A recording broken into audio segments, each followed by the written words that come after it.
If you're moving to or within Georgetown, Texas in 2026, you can pick a neighborhood that looks perfect online, but still end up with a higher monthly payment than you planned, or a commute that quietly drains your week. Into why does this feel harder than it should? Daily routine. Worst part is, you usually don't realize those things until after you've closed. To help you avoid these, this video is going to unpack and cover the biggest mistakes people make when they say they're moving to Georgetown, Texas in 2026. We're going to discuss areas that feel smooth and easy day to day versus ones that create friction fast. I'm Stuart Sutton. I help buyers and relocators move into Georgetown, Texas, and my job is to make sure you don't buy the wrong version of Georgetown, Texas for the life that you're actually trying to achieve. Let's start with the one thing you have to understand first, because it changes how you should shop every neighborhood after this. You see, Georgetown, Texas in 2026 isn't one city, it's multiple lanes. The biggest mistake relocating buyers make is shopping Georgetown like it's one vibe. In reality, Georgetown, Texas is multiple lanes, and each lane changes your daily routine, your commute, what you're really paying month to month. And if you pick the house first and figure out the lane later, that's how people end up saying, we love our home, but we chose the wrong pocket of Georgetown. So let's talk about the first lane. Downtown, Old Town Georgetown, if you will. It has charm and walkability. That's the lane you're in. This is the postcard Georgetown, the square, local restaurants, events, a lifestyle where you can actually do things without a long drive. The trade-offs you can expect here are older housing, bigger variation in the layout and the condition. You're often paying for location and lifestyle more than house for the money. The second lane we'll discuss is the 55 plus lifestyle, like Sun City. It's not just a neighborhood, it's a lifestyle system. 55 plus areas have amenities and clubs and built-in community. It's best for buyers who want low maintenance living and an active social network that's already built in. The trade-offs you can expect, well, it's structured on purpose. So you want to be sure that the community style and the rules match how you want to live. The newer build lane, this is where many relocating families land because, well, it feels plug and play. Newer housing, newer community layout, easy access to the daily loop. Trade-offs you can expect. The payment stack can vary. HOA, taxes, what's attached to the neighborhood. So two similar looking homes can have very different monthly numbers in Georgetown, Texas. And the more space and spread out lane. These are homes on larger lots, and this lane can give you an open feel and a different pace. But you have to be honest about where you drive most often. The trade-offs you can expect, if your life pulls you frequently toward Round Rock and Austin, the wrong pocket can quietly create, well, daily friction because it can be a hassle. Corridor lanes matter even more in 2026 because it affects how your commute feels, not just how far it is. That's why I tell people choose your lane based on your most common drives. The simple rule for part one, don't pick the house first. Pick the lane first. Once your lane is right, the right neighborhoods become obvious, and you can stop getting fooled by the perfect listing vibe. Now that you can see the lanes, let's talk about the thing that surprises people the most in 26. Two homes can be the same price, and one can cost you hundreds more per month because of what we call the payment stack. The 2026 payment shock in Georgetown, Texas isn't the price, it's the stack.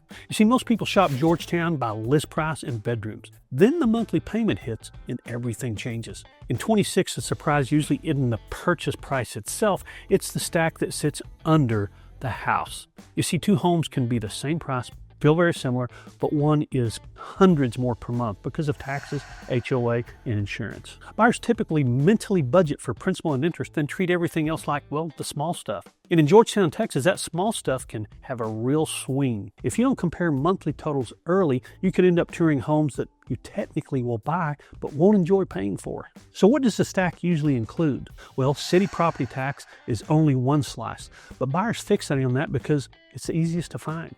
County property tax is another slice, and it does add up fast even though it's a little lower than the others. School district property taxes is one of the biggest slices in your tax bill. HOA dues can be minor or meaningful depending on the community, and that's a pretty big variable. Homeowners insurance has been one of the fastest moving variables in Texas and can quietly push a comfortable payment into a tight territory, so be sure you know about that ahead of time. The 2026 trap, the same price doesn't mean the same payment. A home at the same purchase price can behave like a totally different price point once you convert it to a monthly payment. And that's how buyers end up feeling house poor without meaning to.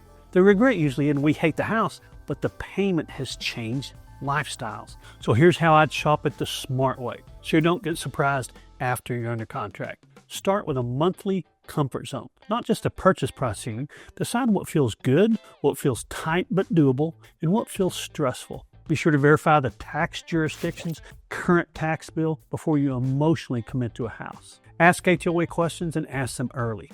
Get an insurance quote and get it early, not at the finish line, because insurance is often the variable that changes the entire deal. The Stack Reality Check keeps you out of regret. If the monthly number only works if everything is perfect, it's the wrong lane for your budget. If you have to convince yourself that the payment is fine, you're going to feel it every month. The goal is to buy a home that lets you live the life you moved to Georgetown, Texas for. Here's some practical examples of how the payment stack hits different stages of life.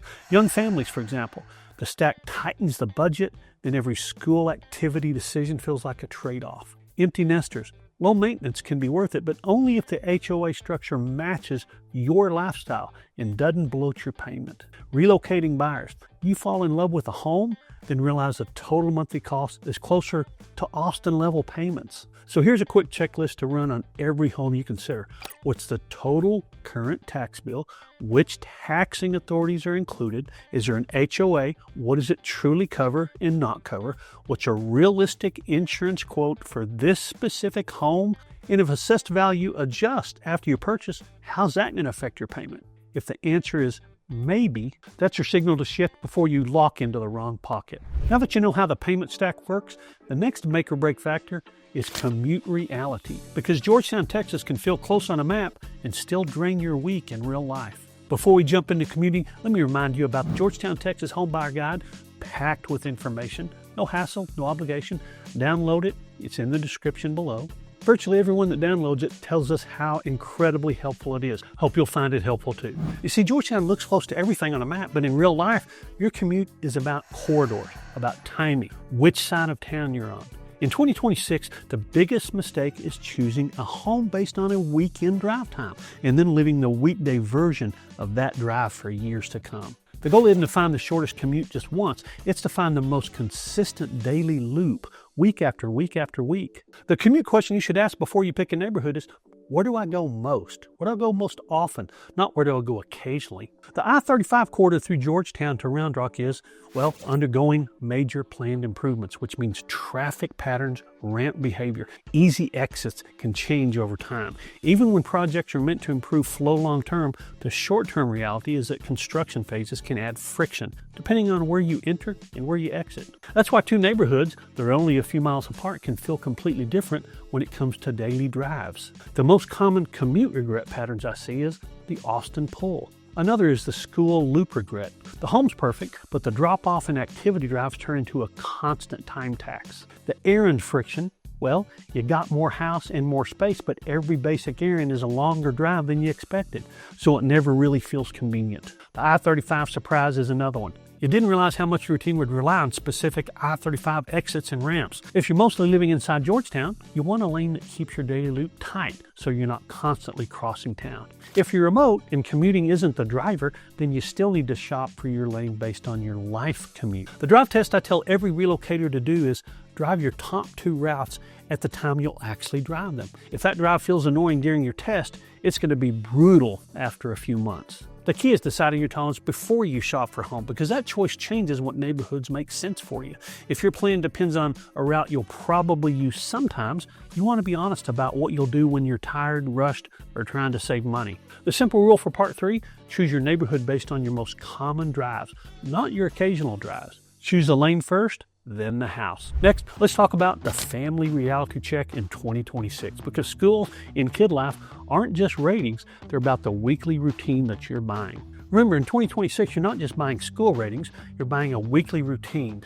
And most relocating families, of course, do care about schools, but what they actually feel after the move is the daily loop, the daily grind. The real question isn't, is this a good school? Is this a sustainable routine for our family? In Georgetown, the wrong pocket can turn a good house into a stressful schedule, even if the school is fine on paper. You see, Georgetown schools are growing, and growth changes boundaries in capacity planning.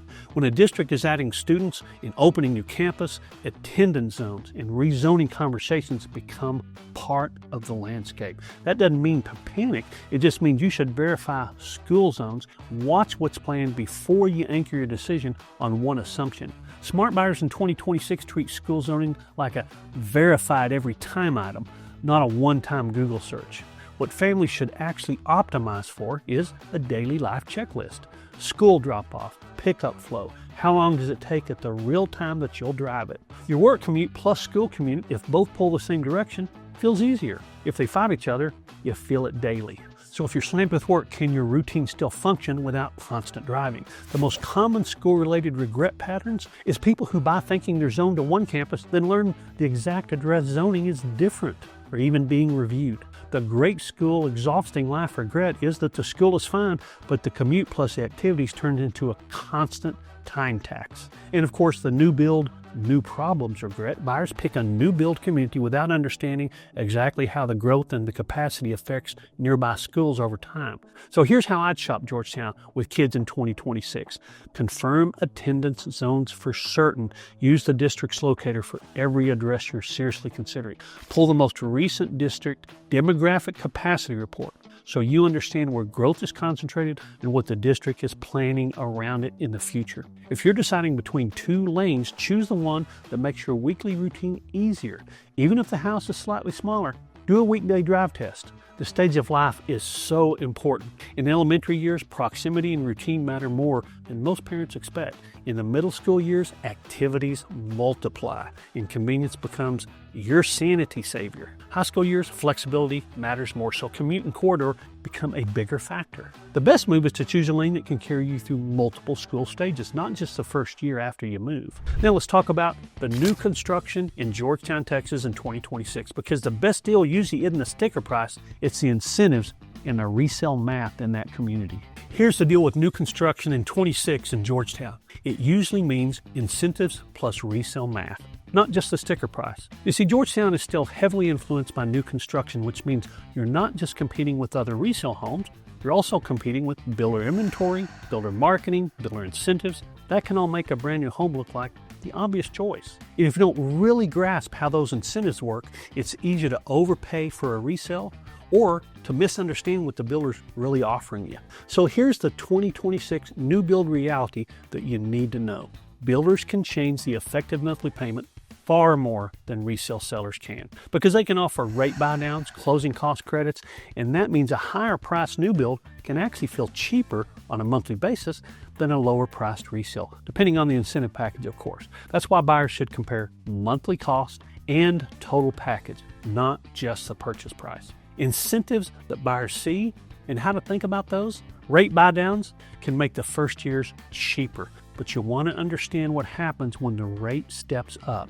That's what it'll do. Closing cost credits can be real money, cash, but they often come with preferred lender requirements, which can be more expensive. Design and upgrade credits, they look exciting, but if you're paying a premium on a base price or a lot premium, you might actually be paying for your own upgrades. Builders aren't stupid. They have it all figured out. Price cuts happen too, but builders often prefer incentives because they protect future comps inside a community. The smart way to compare builder versus resale, so you don't get tricked by the headline deal, is this. Compare apples to apples. Monthly principal, interest, taxes, HOA, insurance, not just the advertised rate or credit. Ask what the incentive requires. If the deal only works with one scenario, treat it like a bonus, not a plan. The resale math most people miss inside new build communities is this. Communities with a lot of ongoing building means you're going to have future resale competition, as well as the builder offering incentives. So you're going to be competing against that. If you buy a resale home in a community where builders are still active, you want to price and negotiate with the builder competition in mind. If you buy new construction, you want to think about how many similar models are going to exist when you sell. Too much sameness can reduce your leverage later. Here's what I do If I were buying in 2026 in new construction arena, I'd prioritize neighborhoods where the community is more established or closer to being built out. If the resale flexibility matters to me, I'd focus on the lots and the locations that hold value. I'd negotiate for value that matters, that actually move resale demand later when you decide to sell. So here's a list that you don't want to skip to protect yourself. Get an independent inspection, even on a new home, because new doesn't automatically mean everything is done right. Understand what the warranty covers and what it doesn't, and how the process works if something shows up after you move in. Confirm HOA rules early. Those are going to create surprise problems later if you're not aware of them. Don't let the model home sell you a lifestyle you're not paying for. Models are designed to make the upgrades feel normal. So here's how you use new construction to your advantage, even if you're buying resale. Use those builder incentives as leverage in negotiating with a resale by comparing the true monthly cost. If a builder is offering strong incentives nearby, a resale seller might need to adjust their price or offer concessions to be competitive. The winners in 2026 aren't new versus resale, it's who compares the total package correctly. So we're going to cover what I call the regret-proof Georgetown checklist. You're going to use this before you pick a house. If you're moving to Georgetown in 2026, the goal isn't to find the best neighborhood, it's to choose the right lane for how you want to live, because that's what prevents expensive regrets later. This checklist is the fastest way to get clarity before you start falling in love with houses. First, decide what you want your average Tuesday to feel like. Do you want it to be walkable and social? Do you want family loop convenience? Do you want it to be quiet and private, where you're trading convenience for space and calmer streets in a slower pace? If you can't describe your Tuesday, you're probably going to shop emotionally and could end up in the wrong place. Here's step 2. Identify your top 3 weekly drives. Those are the drives that are going to define your happiness. Work location, in the direction you drive most often. School drop-off, your errand loop. Your neighborhood choice should make those drives easier, not harder. Now, step 3 is to build your payment comfort zone using the full stack of expenses. Don't shop just by price, shop by monthly reality. Confirm property taxes, HOA, realistic insurance, and do all this early. Create 3 numbers: comfortable, tight but doable, and stressful. Then tour the homes that stay inside your comfort zone. In step 4, choose your lane first, and then the house. The downtown lane is for those who want walkability and events. 55 plus lifestyle lane if you want low maintenance and built-in community. Newer and convenience lane if you want plug-and-play routines, modern layouts. Space and spread out like large lots if you value breathing room and accept a longer errand loop. Now, once you pick that lane, the right neighborhoods are obvious, and you'll stop getting fooled by that perfect listing vibe. Step 5, new build or resale. Here's where you compare the total package value. New build can win on incentives and short-term payment strategy, but resale can win on established streets, mature landscaping. Either way, compare monthly costs apples to apples, and don't get hypnotized by a headline deal. And number 6, run the weekend versus the weekday test before you commit. Drive your top routes during a weekday morning, late afternoon maybe, and then do an errand loop from the house. If the routine feels annoying during that test, it's going to be brutal after a few months. In step 7, the final clarity question, this is the one that usually saves people. Are you buying a lifestyle or are you just buying a house? If you're paying a premium, that's okay, but you should be getting a premium daily experience. If your premium is only the photos, that's how regret happens. So now that you know how to pick the right lane, let's wrap this up from the bottom line for anybody moving to Georgetown, Texas in 2026, and show you exactly what to do next if you want help narrowing it down. Moving to Georgetown in 2026 can look simple online, but the regrets hit when you realize you bought the wrong version of Georgetown for your particular life. The payment stack can be heavier than you expected, the commute could drain your week, or your daily loop just has more friction than it should. I'm Stuart Sutton, and I help buyers and relocators make smart moves in Georgetown, Texas by mapping out lanes, true monthly costs, lifestyle trade-offs, and we do that before you're under contract. If you want help narrowing this down, the best fit areas for your commute, your budget, your stage of life, reach out and tell me where you'll be commuting most, your price range, monthly comfort zone, and what kind of lifestyle you're trying to build. And I'll help you avoid the expensive wrong pocket mistake before you ever commit.